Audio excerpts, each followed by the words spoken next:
जय महादेव। जितने भी सनातनी हिंदू राष्ट्रवादी भाई बंधु हैं उनको दिल से मेरा नमस्कार। अभी मुक्तेश्वरानंद के ऊपर जो फर्जी सर्टिफिकेट का, फर्जी शंकराचार्य का जो सर्टिफिकेट लग चुका है इनका, ये पूरी तरीके से पर्दाफाश हो चुका है कि अभी मुक्तेश्वरानंद सरस्वती की जो वसीयत है वो पूरी तरीके से फर्जी है। कैसे, ये आपको आगे इस वीडियो में बताएंगे। और अखिलेश यादव का पत्ता कैसे साफ हो चुका है ये भी आपको इस वीडियो में बताएंगे। एक मुख्यमंत्री ने फांसी की सजा को लेकर के एक बहुत बड़ा ऐलान कर दिया है और एक बड़े नेता की हत्या, ये तमाम विषय पे बात करेंगे और भी तमाम बड़े मुद्दे हैं। लेकिन सबसे पहले बात कर ले कि मध्य प्रदेश के मुख्यमंत्री मोहन यादव ने जो बड़ा ऐलान कर दिया है, जो बड़ी बात कह दी है, और यह समस्या सिर्फ मध्य प्रदेश में ही नहीं, मध्य प्रदेश के मुख्यमंत्री मोहन यादव के इस ऐलान के बाद से तमाम बीजेपी शासित राज्यों के मुख्यमंत्री, यहां तक कि योगी जी से लेकर के हेमंत विश्व शर्मा, ये तमाम लोग मोहन यादव के इस ऐलान का समर्थन कर रहे हैं।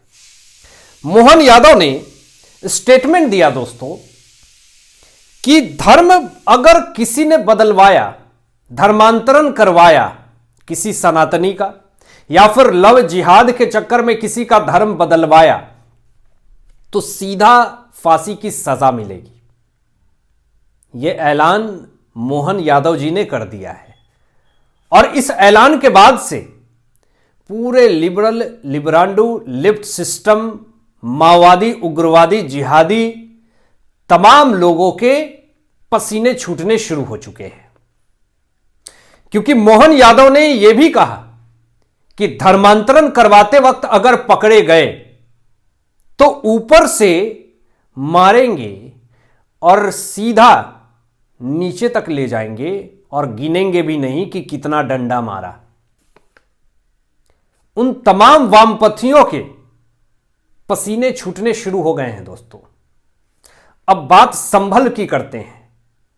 संभल इतना ज्यादा चर्चाओं में अभी क्यों है?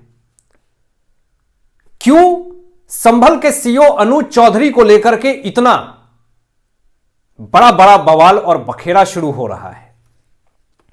सबसे पहली बात तो यह है दोस्तों कि संभल का सच यह है कि संभल में 68 तीर्थ स्थल हैं दोस्तों, लेकिन 68 तीर्थ स्थल में से मात्र 18 तीर्थ स्थल ही अभी खोजे गए हैं।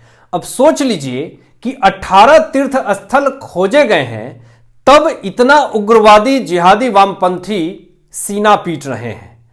18 से 28 होगा और फिर 58 होगा, तब क्या हाल होगी?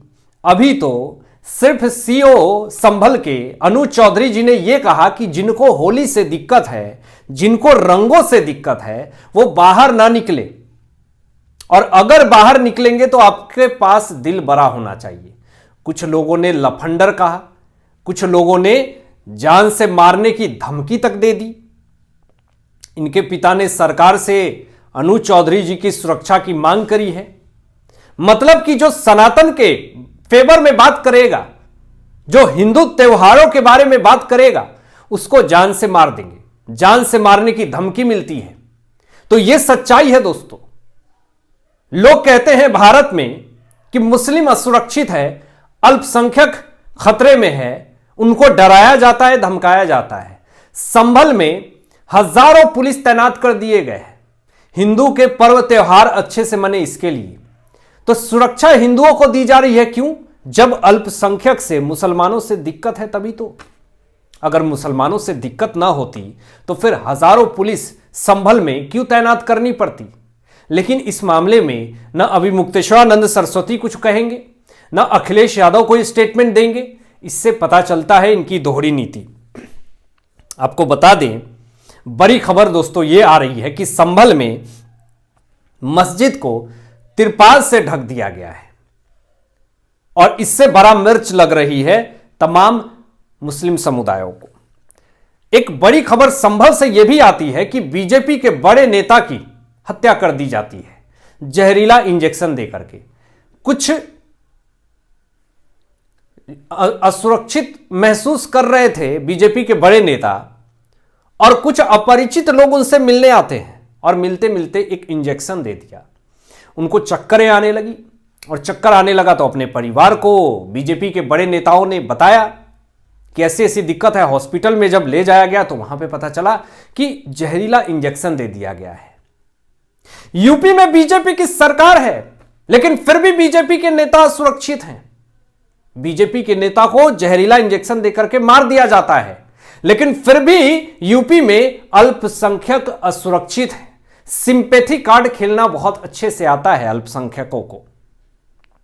योगी जी ने कहा कि ऊपर से नीचे तक पूरा इलाज करने का पूरा प्लान रेडी है, लेकिन बीजेपी के बड़े नेता की हत्या कर दी जाती है। लेकिन इस मामले में न अभी तक अखिलेश यादव जी का कोई स्टेटमेंट है, न अभी मुक्तेश्वरानंद सरस्वती जी का कोई स्टेटमेंट है। तो मैं क्यों ना कहूं कि ये दोहरे चरित्र वाले व्यक्ति हैं। मैं ये क्यों ना कहूं कि बीजेपी के साथ अगर कुछ भी होता है इंसानियत खत्म हो जाती है इनकी। बीजेपी नेताओं के साथ अगर कुछ भी होती है इंसानियत खत्म हो जाती है इनकी। वही अगर विपक्ष या फिर माइनॉरिटी के नेता को अगर कुछ होता तो ये लोग देखते सीना फाड़ने लगते। यहां पर अखिलेश यादव ने एक बड़ा स्टेटमेंट दिया, ट्वीट करके जानकारी दी कि दैनिक भास्कर के एक बड़े पत्रकार की हत्या कर दी जाती है। मुआवजा 1 करोड़ रुपए की मांग कर दी अखिलेश यादव ने। बड़ी दुख जताई कि अरे एक पत्रकार को कैसे मार दिया गया, एक पत्रकार की सुरक्षा तो कर ही नहीं पा रही है दैनिक भास्कर, ये क्या मुद्दे उठाएंगे। ऐसी ऐसी तमाम चीजें सवाल उठाने लगे अखिलेश यादव। लेकिन मैं आपको बता दूं कि पत्रकारों के लिए आज बड़ी चिंता व्यक्त कर रहे हैं अखिलेश यादव, लेकिन समाजवादी पार्टी के विधायक के खिलाफ एक पत्रकार ने ही आपत्तिजनक बात लिख दी थी, इनके खिलाफ बयान लिख दिया था। आपत्तिजनक नहीं कहूंगा मैं, बस सच्चाई को लिख दिया था। तो फिर क्या किया गया, उस पत्रकार को जिंदा जला दिया गया। दोस्तों, वो वक्त याद नहीं है क्या अखिलेश यादव जी को? सिर्फ घटिया राजनीति करनी ही इनको आता है क्या? कैसे अभी मुक्तेश्वरानंद सरस्वती का खेल खत्म हो गया है, पत्ता कैसे साफ हो गया है, जरा इस चीज को भी समझिए। जो रिपोर्ट आई है दोस्तों केंद्रीय प्रदूषण बोर्ड के तरफ से महाकुंभ को लेकर के, संगम नदी को लेकर के, जो गंदी है, मैली है, जया बच्चन, अखिलेश यादव, अभी मुक्तेश्वरानंद सरस्वती, इन तमाम लोगों ने संगम नदी के ऊपर आरोप लगाए कि हजारों लाशें फेंक दी गई। झूठ, जो 25 से 30 लोग मारे गए उसको झूठ बना करके कि हजारों लोग को मार दिया गया, बुलडोजर में फेंक दिया गया भर के, लेकिन वहां पे करोड़ों लोग थे, किसी को पता नहीं चला। लेकिन केंद्रीय प्रदूषण बोर्ड ने कह दिया कि महाकुंभ में नदियों का पानी नहाने लायक था। क्या अब माफी मांगेंगे अभी मुक्तेश्वरानंद सरस्वती?